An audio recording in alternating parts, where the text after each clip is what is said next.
He grabbed the Queen's Guard's bearskin hat, smirking. But a second later, he was sent flying backward by a powerful strike. The crowd gasped, cameras kept rolling, and he lay on the ground, gasping in shock. But the worst was yet to come. London was waking up. The morning sun pierced through the gray clouds, reflecting off the golden gates of Buckingham Palace. The air carried the rich aroma of freshly brewed coffee and pastries from nearby street vendors. The square in front of the palace was already filled with tourists. Selfie sticks rose above the crowd, cameras clicked, people chatted excitedly in different languages, all trying to find the best spot for the perfect shot. Some knew that the changing of the guard would take place at a certain hour. Others just wanted to see the legendary British guards, standing still and rigid like statues. They were the center of attention. Tall figures in perfectly pressed red uniforms with black buttons, white gloves, polished boots gleaming in the light, and their most iconic feature, the massive bearskin hats. Their stillness was mesmerizing. Some tourists pulled funny faces in an attempt to make them react. Others pretended to reach out, trying to test the limits of their discipline. But the guards never moved. That's how it always was, until today. Because today, in the crowd, one person was different. He stood out immediately. A tall, fair-skinned guy wearing a USA cap, loose jeans, and a white t-shirt with the Statue of Liberty printed across the front. Brian. He didn't care about the palace, the royal guards, or the tourists with their boring tours. He was here for something else, for content. "Yo, guys, time for some hype," he shouted, turning to his 3 friends standing beside him. All of them had their phones out, cameras already rolling. The crowd barely noticed them. After all, everyone was live streaming something. Brian was already a known TikToker. His audience was growing fast. But he needed something big, something viral. And now he had found the perfect target. A guardsman stood motionless, as if carved from stone. His face was blank, not a single trace of emotion. A silent symbol of British discipline and tradition. But what if he could make him move? What if he could break him? Brian's eyes narrowed, a flicker of excitement flashing within. He turned to his friends, grinning. "Bet you $100 he won't even flinch." His friends burst out laughing. Someone in the crowd glanced at them but quickly lost interest. Tourists tested the guards all the time. But Brian wasn't here to tease. He was here to push the limit. He took a deep breath. His heart pounded faster. 1, 2. He stepped forward. The crowd remained distracted. The guardsman didn't move. Brian extended his hand, touched the bearskin hat. Still, no reaction. A predatory smirk curled on Brian's lips. And then, he grabbed the hat and yanked it upward. The air seemed to thicken. The crowd gasped. Some froze. Others stumbled backward. A few cameras shook in trembling hands. For a brief moment, it felt like the entire city held its breath. And that's when Brian made a fatal mistake. For a split second, silence swallowed everything. Even the wind seemed to stop. Even the sounds of the city disappeared. But that moment lasted less than a second. Then, an explosion of movement. What had seemed like a motionless statue suddenly sprang to life. Before Brian could process what was happening, a searing wave of pain tore through his chest. A powerful strike. So fast, so precise, it felt like he had been hit by a truck. A black boot smashed into his solar plexus. Brian didn't just stumble back. He was launched, as if he were a rag doll kicked across a field. His feet left the ground. The world flipped upside down. He crashed onto his back, his body slamming against the stone pavement with a sickening thud. Then he rolled. The rough pavement scraped against his skin, burning through his t-shirt. His phone flew from his hands, landing with a sharp clatter. His cap spun through the air, flipping over itself in slow motion before hitting the ground nearby. Lying on his back, Brian could only feel two things: the unbearable pain in his chest, searing, paralyzing, stealing his breath away. Total, mind-numbing shock. He froze, staring up at the sky. The gray clouds blurred before his eyes. His ears buzzed, as if someone had muted the world. Somewhere in the distance, a voice cracked through the numbness, filled with shock and excitement. "Bro, did you see that?" Other voices. Laughter. The murmur of the crowd growing louder. Brian gasped for air, inhaling with a ragged wheeze. A fresh wave of pain tore through his ribs, but he finally managed to move.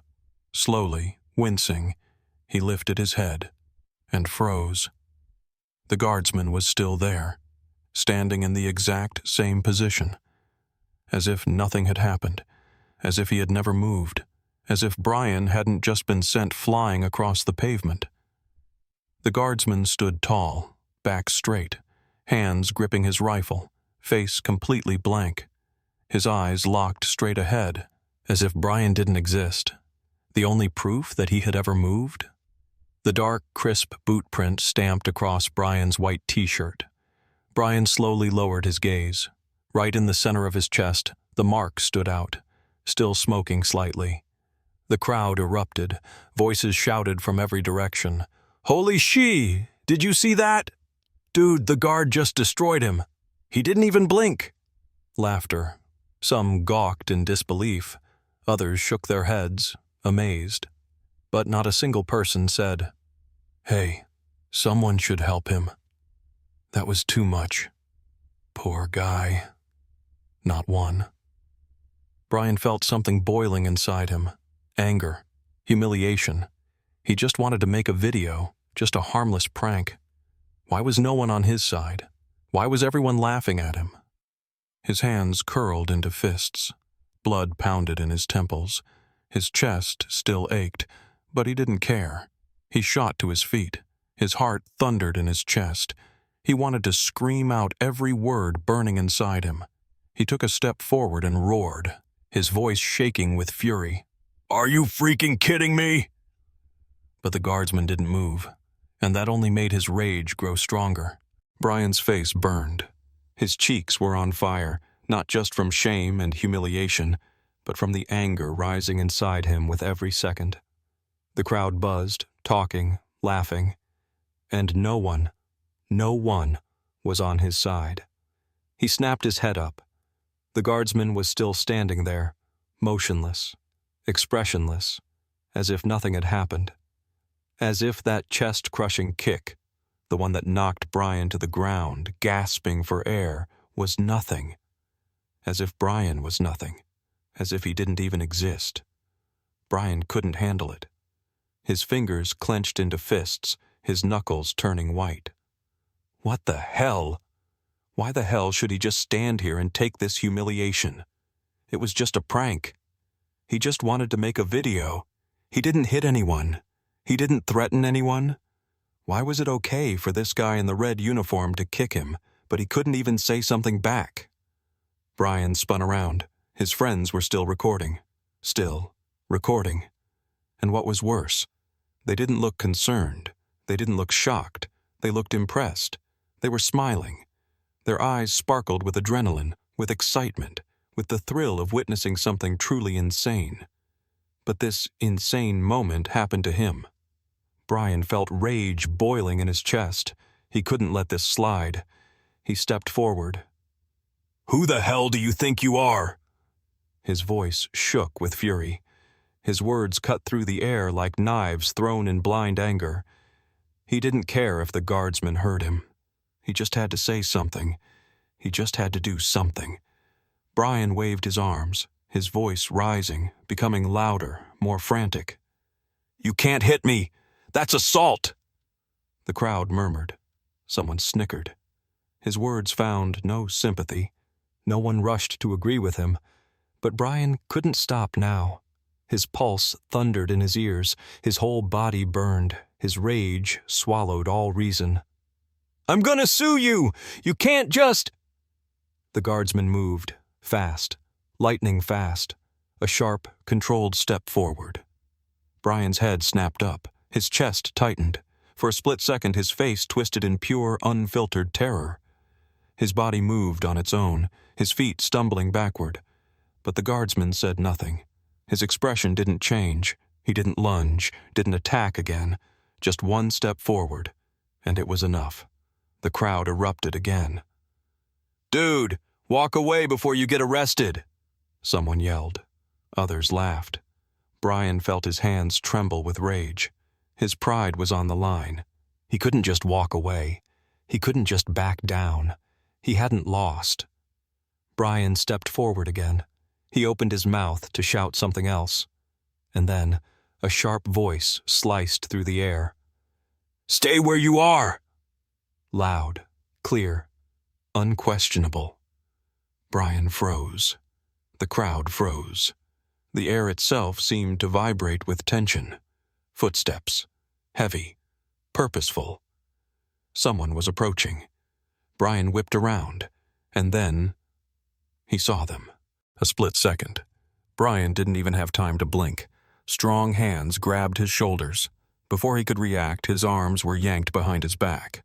A sharp pull downward. His chest slammed against the cold stone pavement. The air rushed from his lungs, leaving him gasping. His body jerked instinctively, but the more he struggled, the tighter the grip became. Click. A small, metallic sound, but deafening in its finality. Cold steel locked around his wrists. Handcuffs. Tight. Unforgiving. "What the?" Brian thrashed, his body twisting in a desperate attempt to change the situation. "Hey! Hey! This is a mistake!" His voice cracked. It sounded too high, too weak. The officers didn't react. A shadow loomed over him. One of the officers, a fit, middle-aged man, crouched down. His voice was calm, even, emotionless. "Assaulting a Queen's Guard is a serious offense, kid. You know that, right?" Brian froze. His heart plummeted. The world shrank into a single point. The crowd's murmur, the whispers, a quiet, amused chuckle from somewhere. Then, a camera click, then another, and another, and another. Brian lifted his head, as far as his restrained arms would allow. The crowd held up their phones. Everyone was recording. Everyone. He turned toward his friends. They stood off to the side, not interfering, not helping, not even speaking up for him, just recording. One of them was even smiling. Brian felt something inside him crumble. Then, a voice, male, rough, mocking. "This guy grabbed a Queen's Guard's hat and instantly regretted it." The crowd exploded with laughter. Brian's throat tightened. His cheeks burned. His entire body clenched with humiliation. But he couldn't look away. He couldn't escape. It was over. The hollow echo of footsteps filled the narrow hallway, the thump of a stamp, the rustle of paperwork. People moved back and forth, but for Brian, time had stopped. He sat on a hard chair in the police station, his back pressed against the cold wall. His shoulders ached. His hands were free now, but his wrists still burned from the tightness of the handcuffs. In front of him, a table, dimly lit by a single desk lamp. Scattered across it, documents, reports, a fine. And in the air, a crushing silence. He had no idea how much time had passed. An hour? 2? More? Everything had blurred into a gray, sluggish mess, one memory melting into the next. The guardsman, the hit, the stone pavement slamming into his back, the crowd, the laughter, the shock, and now, this room, alone. A rough voice broke the silence. "The video, delete it, now." Brian looked up. Standing before him was a police officer, fit, middle-aged, a face that had seen too many guys like him before. His voice was calm but firm. No threats, no emotion. A command that was not up for discussion. Brian didn't move at first. His fingers twitched, but eventually, he reached for his phone. Scrolling. Searching. There it was. The video. The video that, just hours ago, had felt like the best idea of his life. Now, the worst thing he had ever seen.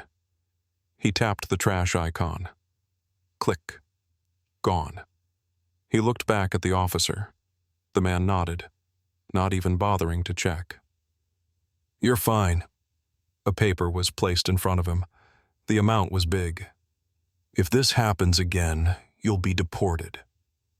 The officer's tone didn't change. No anger, no gloating, just a reminder of who made the rules here. Brian didn't argue. He just nodded, but he already knew the worst was yet to come. Online. His phone vibrated in his pocket. On autopilot, he unlocked the screen and froze. Notifications flooded in. Dozens, hundreds, thousands. And the worst part? He already knew what they were about. He had deleted his video, but the others hadn't. The crowd had seen everything, and they had posted it. The headlines screamed, "American TikToker messes with a Queen's Guard. Watch what happens next." He knew what happened next. But now, so did everyone else. Millions of views. Brian gripped his phone tighter. His throat closed up, but he still kept scrolling. The comments, there were too many to count, but they all said the same thing. His own fault! Did he think this was a joke? London isn't America. You can't just do whatever you want here. Deport him back! The way he flew. LMAO, I've watched it 10 times already. Idiot. Hope this stops other morons from trying the same thing. Each comment cut deeper than any punch he'd ever taken. He wasn't just a failure. He was a joke. Brian set the phone down, closed his eyes. But even in the darkness, the images kept flashing. The guardsmen, the crowd, the laughter. His own body flying backward. The cold handcuffs. His career was over. The roar of the engines filled the plane cabin. But for Brian, it sounded distant, as if he were separated from reality by thick glass. He sat by the window, staring out into the blackness of the night sky.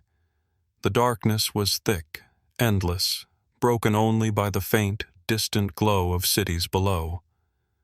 Those lights felt foreign, cold, and at that moment, Brian felt just as distant from the real world. Beside him sat an elderly man, dozing off with a newspaper on his lap. Across the aisle, a young couple whispered and laughed quietly. Everyone was lost in their own lives, and he was just flying home. Though, was it really home anymore? The last few days had passed in a blur. Everything in London ended fast. Too fast. A fine. A final warning about deportation if he caused trouble again. No criminal charges, but the internet was worse than any court sentence. He deleted his video, but the others didn't. Thousands of cameras had captured his humiliation. Millions of people had seen his failure. And they laughed. His followers started dropping. Hundreds, then thousands. Collaborations were canceled. Brand deals, frozen. Emails stopped coming. Likes dropped to a fraction of what they were. And his DMs? Hundreds of messages. But not from fans. From trolls, memes, insults, mockery. Yesterday, his hype was a tool for success.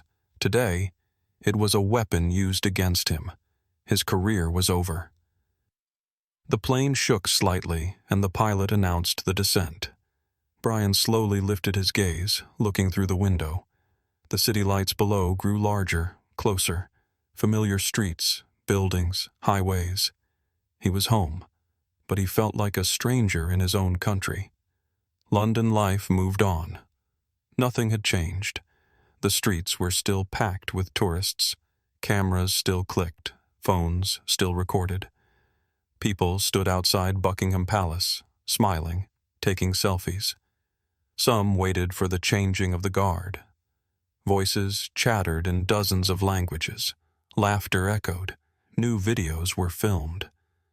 And the guardsman stood at his post, unshaken, tall, his back straight, his red uniform flawless. The same stillness, the same cold, unwavering presence, as if nothing had ever happened, as if he had never moved, as if he had never sent a cocky American flying to the pavement for crossing the line. But one thing had changed. Now, tourists kept their distance. They didn't try to talk. They didn't try to touch. They stayed back, watching, filming, smiling. But they didn't dare cross the line. Because now, they knew exactly how this story ends.